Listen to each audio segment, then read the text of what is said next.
Liam Asher thought this Christmas would just be another lonely night at work. Everything changed when he discovered a small figure rummaging through the trash behind his apartment building.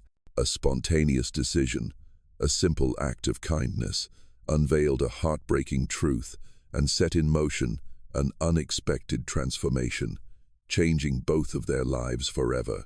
The December wind howled outside the window, but inside the third-floor apartment there was a chilling silence. 11:47 p.m. on Christmas Eve.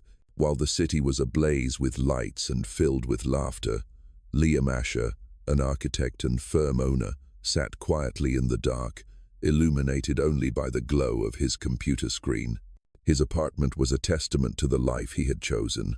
Everything was minimalist and meticulously organized, more like a showroom than a home. No family photos, no decorations, no signs of life. There was only one exception, a silent rebellion against that perfect order, a silver picture frame, face down on the nightstand. He knew it was their wedding photo, her smile and the promise of a future that had shattered. It lay there, every night, like a burn, a painful reminder of everything he had lost. 3 years ago, Liam was a different man. A smile was always on his face, his heart was open, and his future was vibrant and colorful. He and Clara had painted their unborn son's room a buttery yellow, eagerly awaiting the little life that would complete their world. But then, on a rainy March morning, that world had collapsed. The doctor's words, complications, "We're so sorry, we did everything we could," were like hammers that shattered his future. He left the hospital, having lost not just the wife he loved more than life and the child he never got to hold, but also a piece of himself. Now, Liam Asher was a talented architect, a successful man in the eyes of others. But inside, he was just a hollow shell. He had become an expert at ignoring others' pain to protect his own emptiness. The drawing on the screen blurred, and the void within him grew. He stepped onto the balcony, letting the cold wind hit his face. His eyes scanned the dark alley below, and then stopped. Something had caught his attention. As he squinted to get a better look, his heart tightened. It was a little girl, huddled by a dumpster, her small hands, red from the cold, meticulously sifting through food boxes, plastic bottles, and scraps of paper. Her tangled hair hid most of her face, revealing only a pair of large, round eyes, filled with fear but also the weary look of someone who had seen too much. That look made Liam suddenly realize something familiar. He saw a different version of himself 3 years ago, alone and confused in a world that was too big. Liam knew he couldn't ignore it. He stepped back inside, grabbed a thick coat, a beanie, and some food. He went downstairs, each step echoing in the empty apartment lobby. As he got closer, he spoke softly, not wanting to frighten the little girl. "Hello," he said gently, trying to keep his voice from being too loud.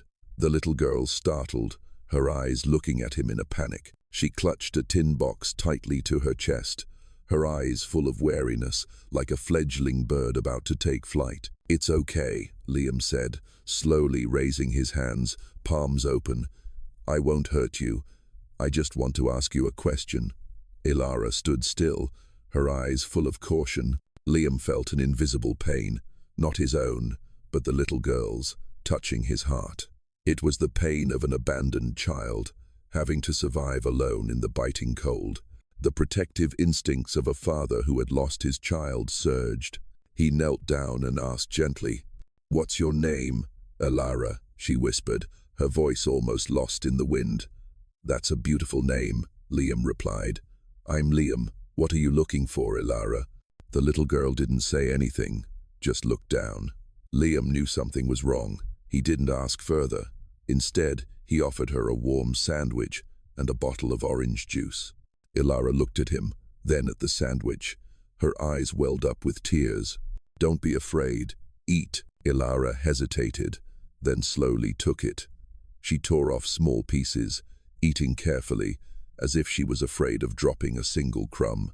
I was looking for somewhere warm. And food," she said, her voice trembling. Ilara's words were a punch to Liam's gut. No child should have to go through a dumpster on Christmas Eve.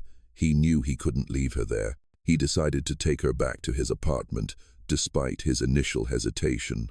His apartment was modest but clean. He hadn't had guests in 3 years, and it showed. The space was functional and sterile. There were no pictures on the walls, no personal touches, nothing to suggest the life he had once imagined building. But as he watched Ilara's eyes widen at the simple warmth of the heating system, Liam saw his home differently. Through the eyes of someone who had nothing, his nothing suddenly became something. The door to apartment 3B opened, and a wave of warm air from the central heating system rushed out, enveloping Ilara. She froze at the threshold, her big eyes wide with surprise at the sudden change in temperature.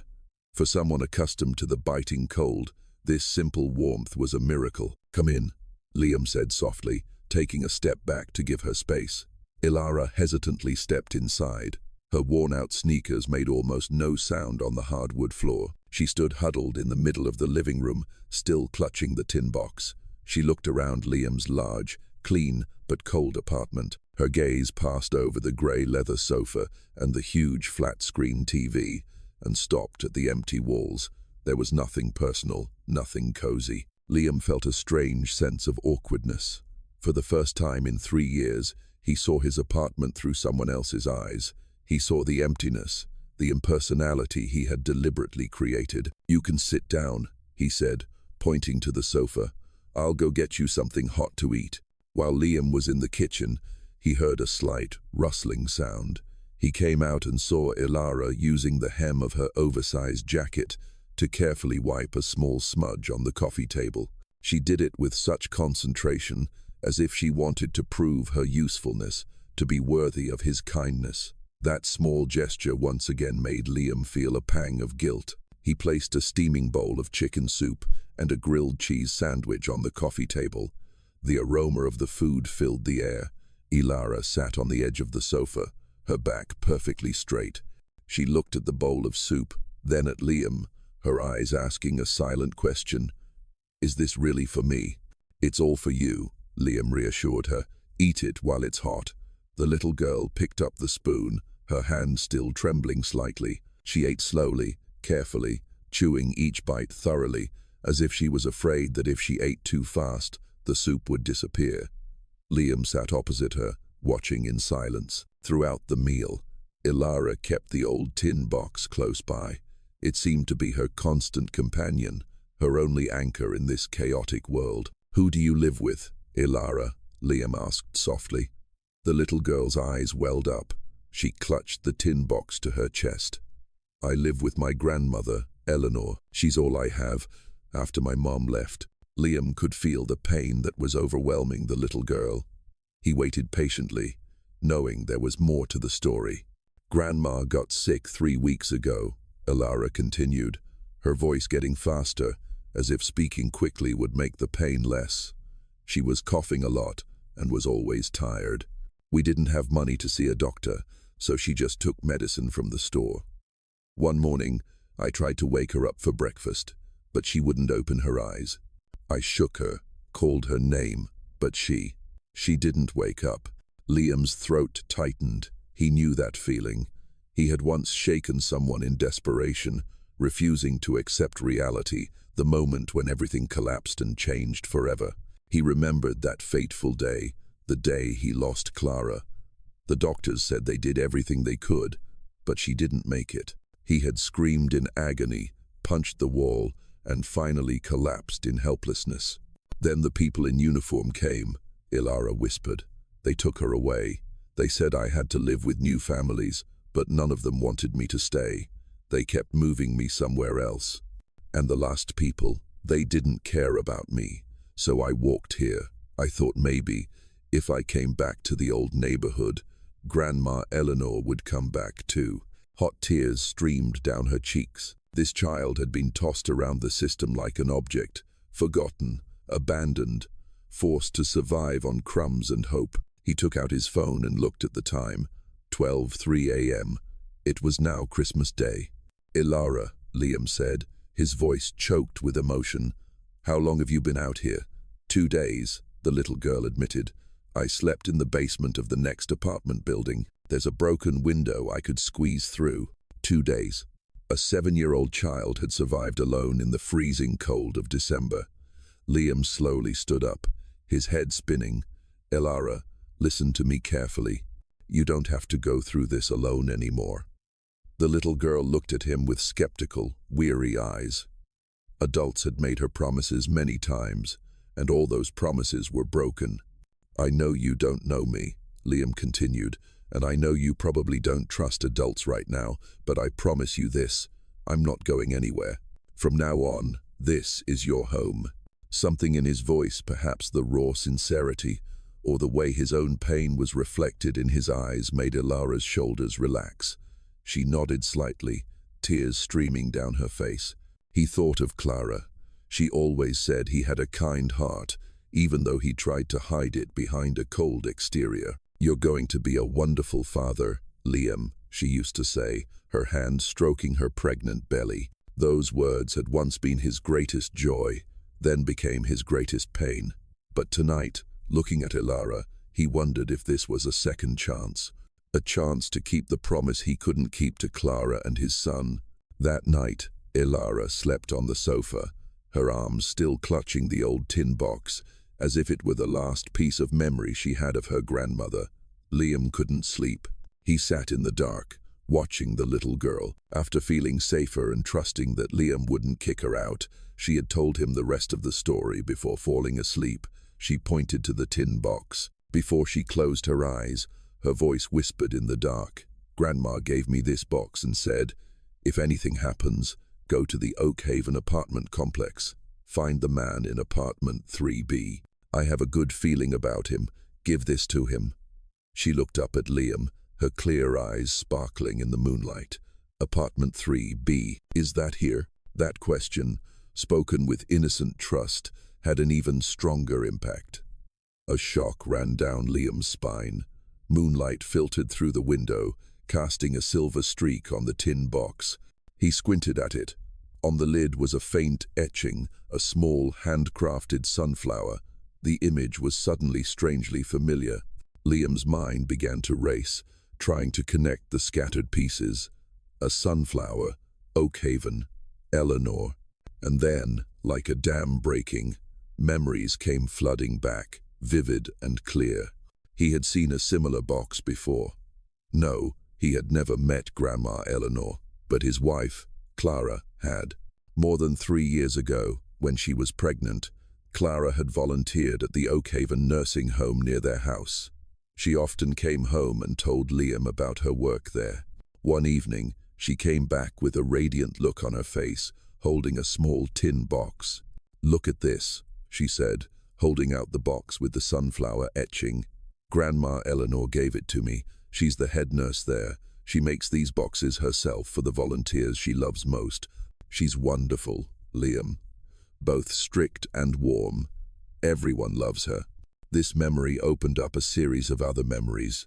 Liam remembered Clara sitting on the sofa, her pregnant belly large, clumsily knitting with needles and yarn while telling him about Grandma Eleanor's advice on motherhood.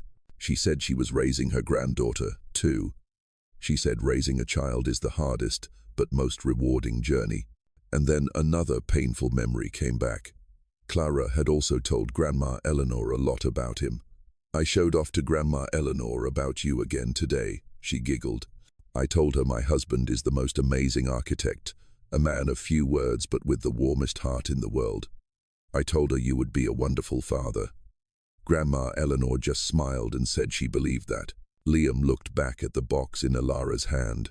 This box wasn't just a memento from her grandmother, it was a message, a signal sent from the past. Liam's heart tightened.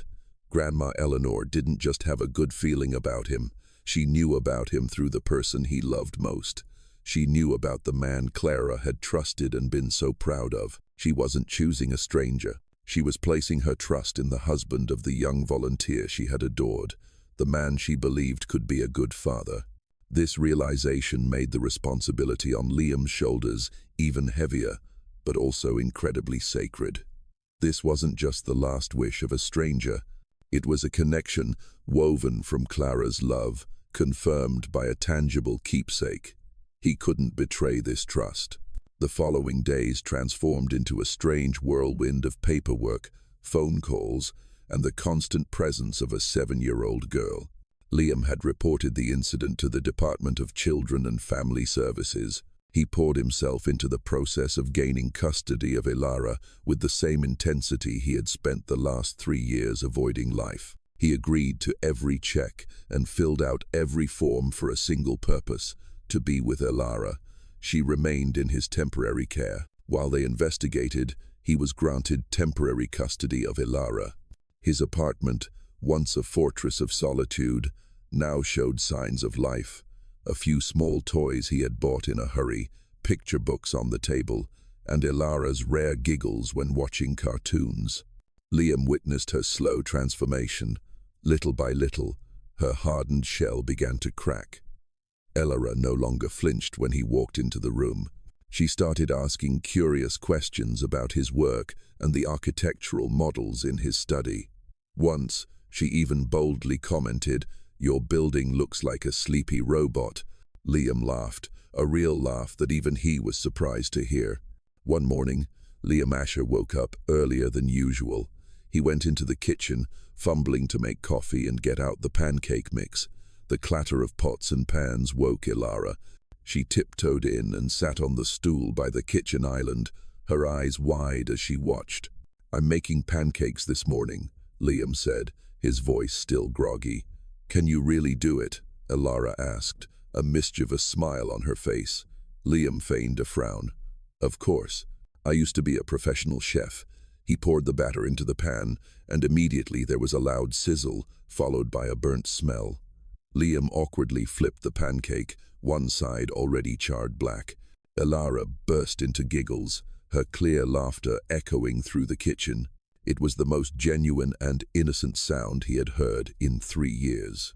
After breakfast, Ilara pulled out a drawing. "Look," she said, her face full of pride. It was a drawing of Liam's house, but inside there were no inanimate objects. Instead, there were 2 figures, one big and one small, standing side by side, hand in hand. Liam felt a lump in his throat. He knelt down and hugged Ilara tightly. "Thank you, Ilara," he whispered, his voice trembling. "This is the most beautiful gift I've ever received." Ilara buried her head in his shoulder, feeling the warmth and safety. Do you like it?" "I love it," Liam replied, hot tears welling up. "So much."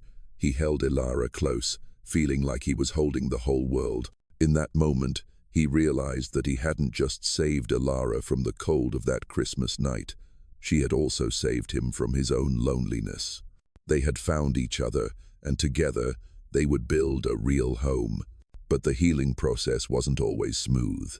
Some nights, Liam was awakened by Ilara's screams. He would rush into the living room to find her sitting up on the sofa, covered in sweat, her eyes wide with terror. The nightmares took her back to that fateful morning when she found Grandma Eleanor unresponsive. "Grandma," she cried, her voice lost in the darkness. Liam sat down beside her, saying nothing, just gently placing a hand on her shoulder. He knew empty words wouldn't help. He was just there, holding her small hand and reassuring her that she was safe. Every time the subject of Mom was accidentally brought up, Ilara would withdraw, her eyes would darken, and she would remain silent for hours afterward. Liam could see the invisible burden she carried, the belief that she had been abandoned, that she wasn't good enough for her mom to stay. He tried to reassure her, telling her it wasn't her fault, but his words seemed unable to penetrate the wall of her pain. One Tuesday afternoon, Miss Davis, the social worker in charge of Ilara's case, came to see Liam. She was a middle-aged woman with a serious demeanor but compassionate eyes. This time, she brought a thick file. "Mr. Liam," she said after sitting down, "we have an update. It's complicated." A wave of unease washed over Liam. "Did you find some of her relatives?" Miss Davis nodded. "We found some information about Ilara's mother. Her name is Serena, and the story, it's not what we thought." She opened the file, the pages filled with legal and medical jargon. She began to present the truth, each word like a small, sharp hammer. shattering Liam's simple understanding. Serena didn't abandon Elara in the way we typically understand it, she explained. The records show that after Elara was born, she struggled with severe postpartum depression. The condition persisted and worsened, eventually leading to a diagnosis of bipolar I disorder. Liam held his breath. He was an architect, a man of logic and structure. The world of these complex mental illnesses was completely foreign to him. During severe manic or depressive episodes, Miss Davis continued, her voice even but weighty. Serena realized she couldn't safely care for her child. She loved her daughter, but the illness stripped her of her ability to be a mother. At one point, during a panic attack, she almost drowned the baby while giving her a bath. The image sent a shiver down Liam's spine. That's when she made the most painful decision of her life, Miss Davis said, looking straight into Liam's eyes. She went to court herself, signed the legal papers, and voluntarily gave full care and custody of Elara to her mother, Eleanor. She didn't do it out of irresponsibility, Mr. Liam. She did it to protect her daughter from her own illness. It was an act of ultimate sacrifice. For a moment, the room was silent. Liam tried to process the information. Elara wasn't an abandoned child. She was a child protected by a love so great that her mother chose to tear her own heart apart. So, where is Serena now? Liam asked. The records show she has gone through many years of treatment.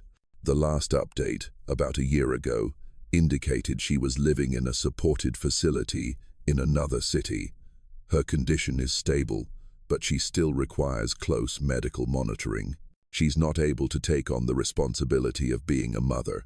Miss Davis paused, then added, and she has agreed to completely relinquish her parental rights so that Elara can be adopted and have a stable life. She wants what's best for her daughter, even if it means she can never see her again. When Miss Davis left, Liam sat silently in the living room. Everything had changed. He was no longer simply the foster father of an unfortunate child. He had become the keeper of a truth with the power to completely reshape Elara's past and identity. A tremendous weight settled on his shoulders. He looked out the window, where Elara was sitting on the steps, carefully arranging fallen leaves into a heart shape. She looked so small, so fragile. How could he tell her that the mother she thought had abandoned her was actually a silent hero? How could he explain an invisible illness with such devastating power? Telling her the truth could free her from the stigma of abandonment, but it could also instill a new fear in her, the fear of a genetic predisposition, of a sad sickness that might be dormant somewhere within her. If he remained silent, she would continue to live with a lie, a scar that would never heal. He was faced with a difficult dilemma. Should he tell Elara the truth? And if so, when and how? This decision was more challenging than any complex blueprint he had ever created. The days following the meeting with Miss Davis, Liam felt like he was walking a tightrope. He watched Elara more closely, trying to find a sign, a clue about the right thing to do. He saw how she would sometimes stop in the middle of playing, her eyes distant, and he knew she was thinking about the past. He saw how she would hesitate to accept a compliment, as if she didn't believe she was worthy of love. The wound of abandonment had eaten deep into her soul, and Liam knew that only the truth could heal it. But this truth was a double-edged sword. He grappled with his decision every night after Elara was asleep. He paced the living room, the questions swirling in his head. Was she strong enough to face this truth? Was he skilled enough to explain it without hurting her more? He remembered Elara's words about Eleanor. She has a good feeling about him. Was it blind trust or astonishing insight? What had she seen in him, a broken and reclusive man? One weekend afternoon, while helping Elara organize her few belongings into a new cabinet, he picked up the old tin box. It had become familiar, but today he felt something different. He shook it gently. There was a small rattling sound inside, unlike the hollow metallic sound he expected. "Elara," he asked, "is there anything else in here besides what Grandma gave you?" Elara looked at the box, then at him. She said only to open it when it was most necessary. With her silent permission, Liam carefully opened the box. Inside, under a faded cloth lining, he discovered a false bottom. He gently pried it up. Beneath was a small, secret compartment. It didn't hold anything valuable, just a smaller wooden box, carved with a simple pattern and a few old photos. He picked up the wooden box. It felt light. On the outside, there was a message carefully hand-carved. For Ilara, when you are old enough to understand. Liam's heart pounded. This was it. This might be the answer he was looking for. He looked at Ilara, who was watching him with a curious gaze. "Shall we look together?" he asked softly. Ilara nodded. He carefully opened the wooden box. Inside was a letter folded into quarters, the paper yellowed with age, and a single photo. He picked up the photo first. It was of a beautiful young woman holding a newborn baby. The woman had the exact same eyes as Ilara, and her face radiated a pure, cloudless happiness. She was looking at the baby in her arms with a vast, boundless love. There was no doubt it was Serena and a newborn Ilara. Liam felt a lump in his throat.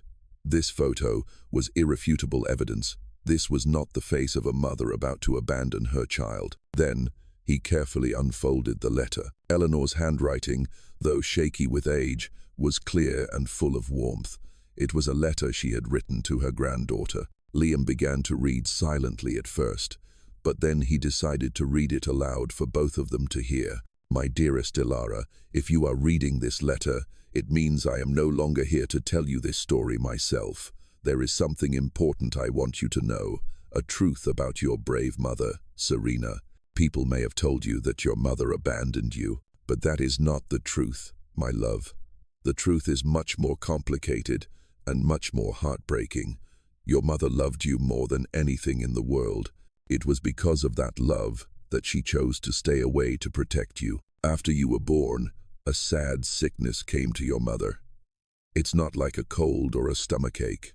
It's a sickness of the soul that makes dark clouds obscure the sun in a person's heart. She fought very bravely, but there were times when those clouds were too thick, and she was afraid that she might unintentionally hurt you, my little angel.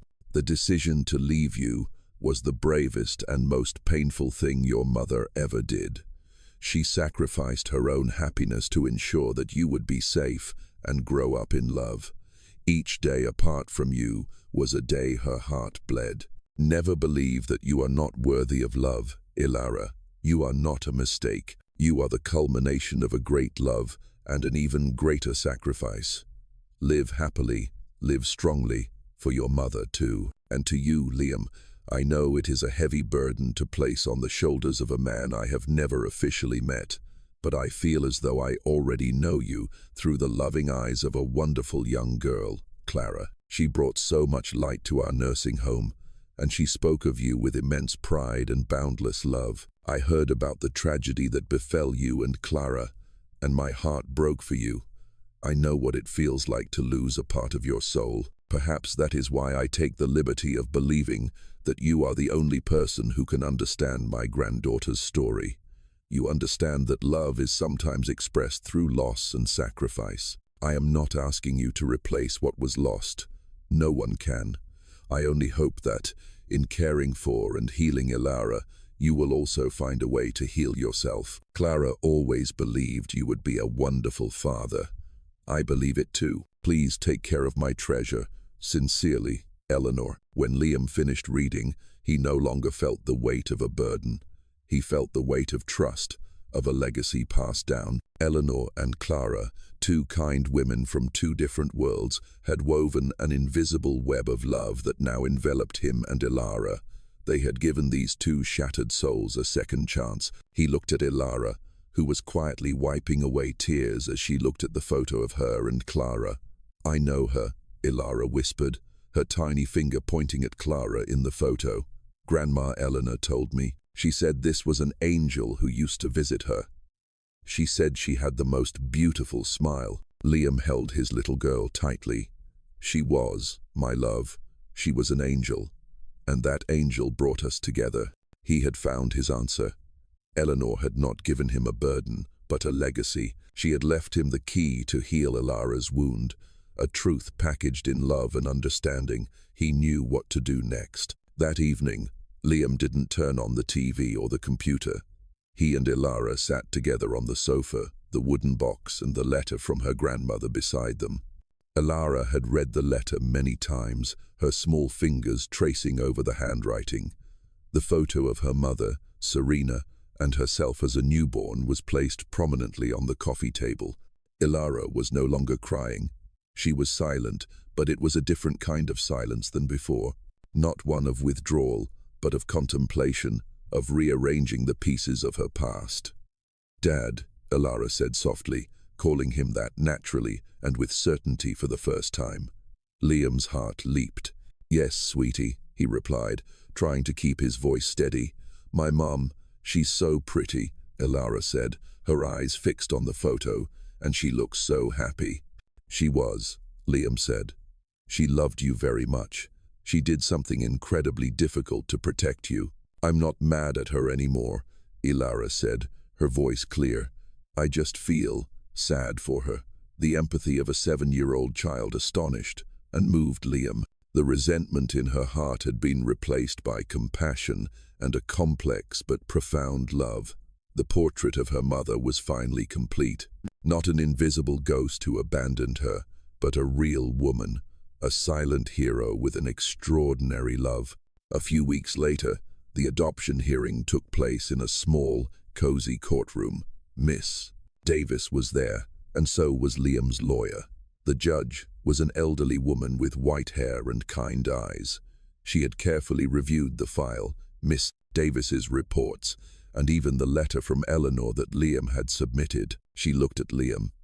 "Mr. Asher, when you first came here, you were a man living alone, still dealing with your own grief. But what you have done for this little girl in the past few months is nothing short of extraordinary. You have not just given her a home, you have given her the safety to face her past and begin to heal." Then she turned to Ilara, smiling gently. "Ilara, is there anything you'd like to say?" Ilara stood up, the new dress Liam had bought her looking so pretty. She looked straight at the judge, her voice clear and resolute. "I know my mum loved me very much. She sacrificed a lot to protect me. And I know my dad, Liam, did too. He found me. He stayed." She paused for a moment, then said firmly, "I want to be home. With my dad, Liam." No one in the courtroom was able to hold back their tears. The moment the judge's gavel hit the table, declaring Liam Asher the legal father of Ilara Asher, Liam felt a completeness he had lost long ago. He hadn't just gotten a family back. He had found himself again. He knelt down and hugged his little girl, and in her radiant smile, he saw a bright future. Months later, apartment 3B was completely transformed. The walls were no longer empty. They were filled with Ilara's colorful, whimsical drawings. On the coffee table were storybooks. The apartment was no longer sterilely neat, but cozily messy. In the living room, there was a small, honored corner. On a wooden shelf, 2 framed photos sat side by side. One was Ilara's drawing, "My Family," showing 2 people, one big and one small, holding hands under a house with a heart-shaped chimney. The other was the photo of Serena holding baby Ilara, her smile radiating pure happiness. Ilara no longer hid from her past. She had accepted it, honoring it as part of who she was. That night, as he tucked Ilara into bed, Liam said, "Thank you, Ilara." Ilara looked up, surprised. "For what?" "For finding me on that Christmas night," Liam said, his voice sincere. "You saved me." Sometimes, family isn't about perfect stories. Sometimes, it's built from shattered pieces, from heartbreaking truths and incomplete loves. Ilara had taught Liam that healing isn't about forgetting, but about understanding. And in that understanding, they had found their family, a family built not just for the present, but also to honor those who had sacrificed in the past. On that Christmas night, 2 shattered souls had found each other in the cold of winter, and from the ashes of loss, they had built a home, not with blood, but with choice, understanding, and a love strong enough to heal every wound.